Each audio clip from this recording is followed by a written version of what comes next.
National Housing Expo 2025 at iba pang update mula sa Pag-ibig Fund. Ating pag-uusapan kasama si Sir Jack Jacinto, ang Vice President ng Public and Member Relations Group ng Pag-ibig Fund. Sir Jack, magandang tanghali po and welcome back. Magandang tanghali, Asek Joey, at magandang tanghali din po kay Asek Weng at sa lahat po ng nanonood nating mga kababayan. Sir Jack, una po sa lahat, ano po yung layunin ng National Housing Expo 2025 at paano ito tumutugon sa direktiba ni Pangulong Ferdinand R. Marcos Jr. na maihatid ang abot-kaya at dekalidad na pabahay sa bawat Pilipino? Opo, Asek Joey. Ang nalalapit po natin na National Housing Expo, maging yung pong mga housing fairs sa iba't ibang panig ng ating bansa ay naglalayong tumugon sa direktiba at panawagan ng ating Pangulong Marcos na ilapit at ihatid ang dekalidad at abot-kayang pabahay para sa ating mga kababayan para po matupad na nila yung kanilang pangarap na magkaroon po ng sariling bahay. Sa tulong po ng National Housing Expo na ating gaganapin next week at yung pong nasabi kong mga housing fairs na ngayon po ay nagaganap na sa iba't ibang panig ng ating bansa, ay pinapakita po nito yung resulta. Pinapakita po nito yung resulta ng pagpupursigi ng ating Department of Human Settlements and Urban Development Secretary na si Jose Ramon Aliling, yung pong kanyang efforts na pagsamasamahin at pagkaisahin yung pong pribadong sektor at yung pong pamahalaan, yung pong mga key shelter agencies para po sama-sama po kaming maghatid po ng komprehensibo, praktikal at abot-kayang paraan para po sa ating mga kababayan na magkaroon po ng sarili nilang mga tahanan. Sir, nakikilahok ang Pag-ibig Fund sa Expo na ito. Ano yung mga serbisyong inihanda tulad ng on-site, tulad ng housing loan, assistance para sa mga nagnanais magkabahay, tsaka open po ba to sa publiko? Ay, maganda po yung nabanggit po ninyo, Asek Weng. Dahil ang kagandahan po at masasabi ho nating kaibahan ng housing fair na ito na muli po ay sa ilalim po ng Department of Human Settlements and Urban Development, Pag-ibig Fund, at yung kasama po natin na key shelter agencies. Ang pinagkaiba at kinaganda ho ng housing fair natin na ito ay maliban po sa makikita po ng ating mga kababayan, yung pong mga available na housing properties, ay tutulungan din po natin sila na makabili ng mapipili nilang bahay sapagkat tutulungan ho natin sila sa kanilang Pag-ibig housing loan. In fact, sa housing fair na ito, Asek Weng and Asek Joey, meron po kaming on-site housing loan assistance kung saan po malalaman na ng miyembro, malalaman na po nung pupunta sa ating housing expo kung magkano yung kaya niyang hiramin mula sa kanyang Pag-ibig housing loan. At dahil alam ho niya ang halaga ng kaya niyang mahiram sa pag-ibig sa tulong po ng ating Pag-ibig housing loan, ay makakapamili na ho siya doon sa mga developers, yung mga sa mga projects at housing units ng ating mga developers. Malalaman ho niya kung ano yung kaya po nilang mabili mula po sa housing fair na ito. Sir Jack, tampok po sa Expo ang libo-libong dekalidad na pabahay at mga nangungunang developers po sa ating bansa. So paano po pinili ng Pag-ibig at ng DSUD yung mga developer na lalahok at para po matiyak na yung mga bahay talaga na ino-offer ay abot-kaya at dekalidad? Tama po, Asek Joey. Alam ho ninyo, a few weeks pa lamang nung nanungkulan po ang ating DSUD Secretary Aliling, ay nakuha po niya agad yung commitment ng pribadong sektor, particular na po yung mga developers, na magtayo ng mahigit 250,000 quality housing units hanggang taong 2028. At mula po sa mga developers na ito, dyan po tayo pumili ng mga developers na kalahok sa Housing Expo at sa mga housing fairs para po, Asek Joey, handa na po yung mga housing units na ito na maaring mabili ng ating mga miyembro. Yan po yung kagandahan po ng Housing Expo at Housing Fairs natin. Ito po tumutugon at kadugtong, no? Kadugtong po ito ng pagpupursige po natin ng Department of Human Settlements and Urban Development at ng mga key shelter agencies na ihatid po yung mga dekalidad na housing units sa ating mga kababayan. Sir Jack, para po sa mga kababayan nating hindi naman makakadalo on-site, meron po bang online services o virtual assistance mula sa Pag-ibig Fund para ma-access din nila yung mga handog na programa at loan options? Mayroon po Asik Weng. At sa ating mga kababayan, pagkakataon ko na rin po itong banggitin sa kanila, sa ating pong Pag-ibig Fund website, makikita po ninyo dyan ang mga expanded pambansang pabahay para sa Pilipino program or expanded for PH socialized housing units na maaari po ninyong tignan, makikita nyo na rin po yung presyo, makikita nyo na rin po yung monthly payment para sa mga units na ito na maaari po ninyong bilhin sa tulong ng Pag-ibig Housing Loan. At maliban po diyan, ay maaari na po kayong magpalista para po ma-pre-qualify na po namin kayo sa inyong Pag-ibig Housing Loan. Ito po yung makikita po sa ating website at oras po kayo muli po, ito po yung kadugtong ng mas pinasimpleng pamamaraan para po mag-apply ng housing loan sa ilalim po ng Expanded 4PH. Pag na-pre-qualify po ang ating miyembro, kayo po ay tatawagan na lamang ng developer para po na developer ng inyong napiling housing project para ituloy ang inyong housing loan application sa Pag-ibig. Muli po, mas pinadali po yan at ito po ay available sa ating website para po ay online ay magawa po ito ng ating mga kababayan. Sir Jack, isingit ko lamang po, baka hindi ko lang narinig, saan nga po ulit itong National Housing Expo? At isa pang question, saan po ba itong mga housing project na pwedeng i-avail ng ating mga kababayan? Sa buong bansa po ba ito?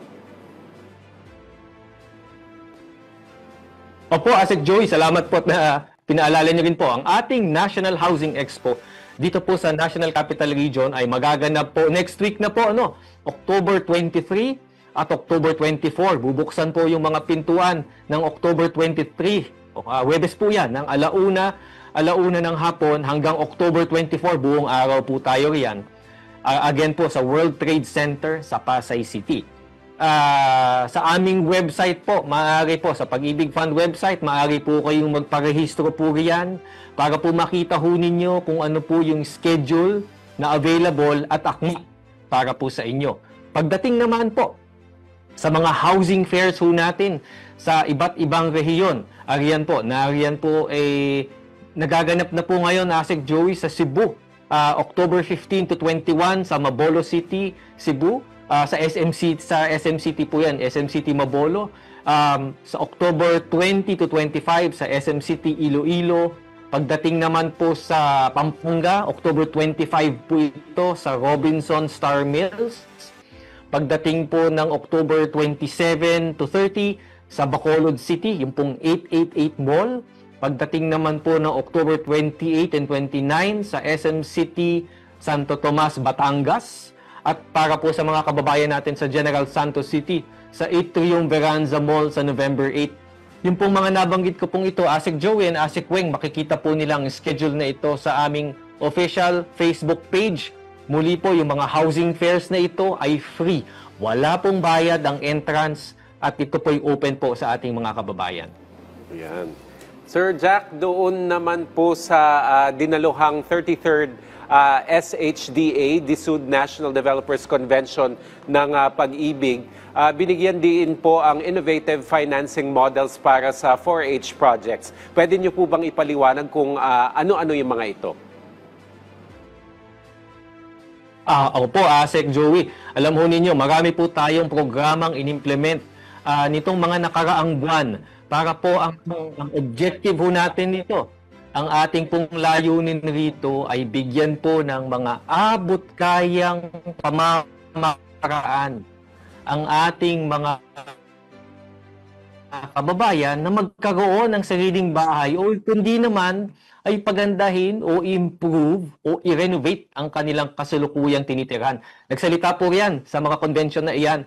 Ang doon po ay binanggit po niya ay una, yung pong pag-ibig housing loan para sa expanded 4PH kung saan po ay mayroon po tayong special subsidized 3% rate sa unang 5 taon ng pag-ibig housing loan para sa ating mga mag-a-apply at maaprubahan ng nasabing loan.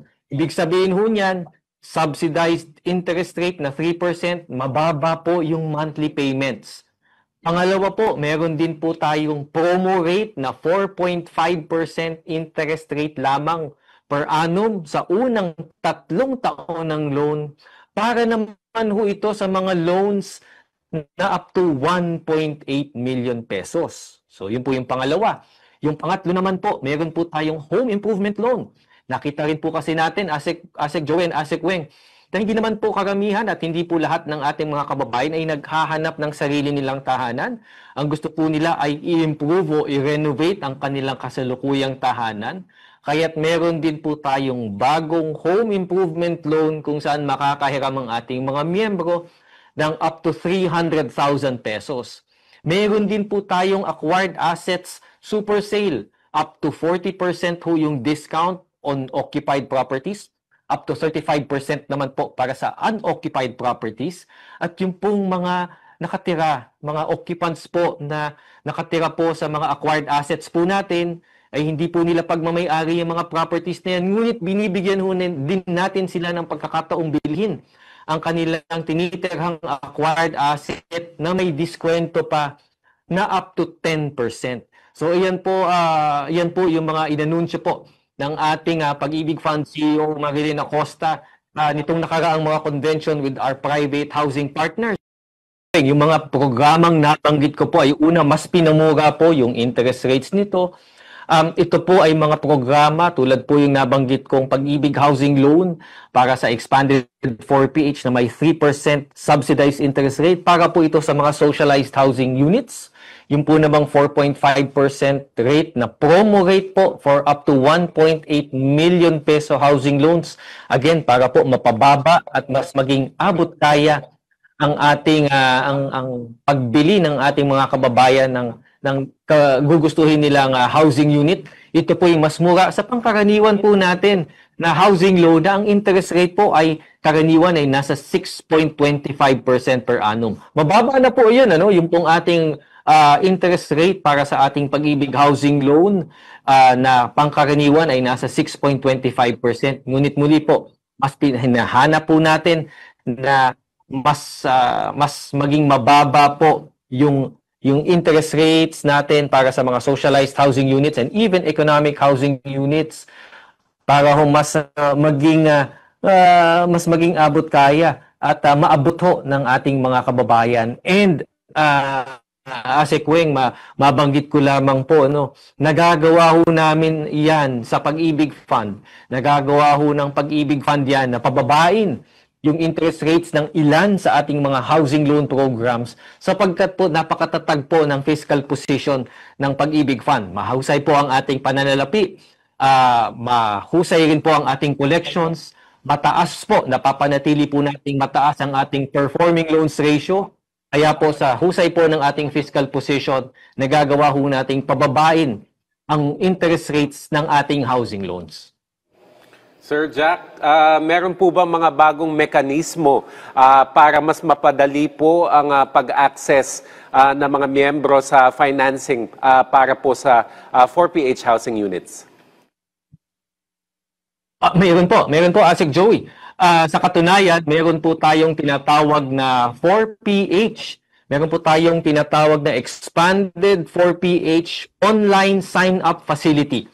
Ito po ay para makita po ng ating mga miyembro, ng ating mga kababayan, yung mga housing units, mga socialized housing units na maaari po nilang pagpilian at pag ito po ay may napili sila, makikita ho nila kung magkano yung kailangan nilang bayaran, makikita po kasi nila dyan kung magkano yung monthly payments, makikita ho nila dyan kung gaano kalaki yung mga units, at maaari na rin po sila diyang magpalista So kasama po ito Asik Joey sa mga utos po at direktiba ng ating Secretary Aliling na gamitin po ang information technology. Kasama po ito sa kanyang mga direktiba na gawing digital at i-maximize po ang paggamit po ng information technology para po lalong maging convenient po yung paghahanap at maging pagbili ng housing unit ng ating mga kababayan.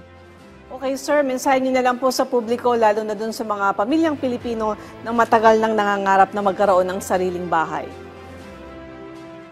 Salamat po, Asik Weng and Asik Joey.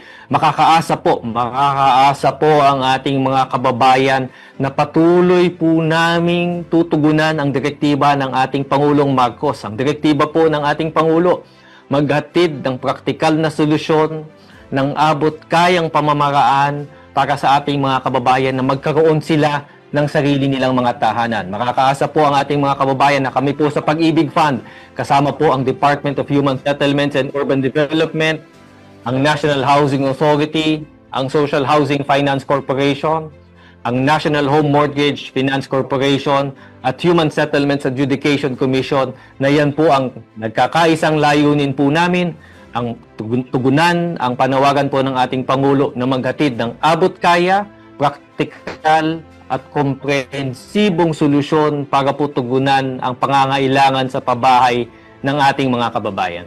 Ayan. Nakita ko kanina, build homes, build happiness. Maraming salamat po sa inyong oras, Ginoong Jack Jacinto, Vice President ng Public and Member Relations Group ng Pag-ibig Fund. Thank you, sir.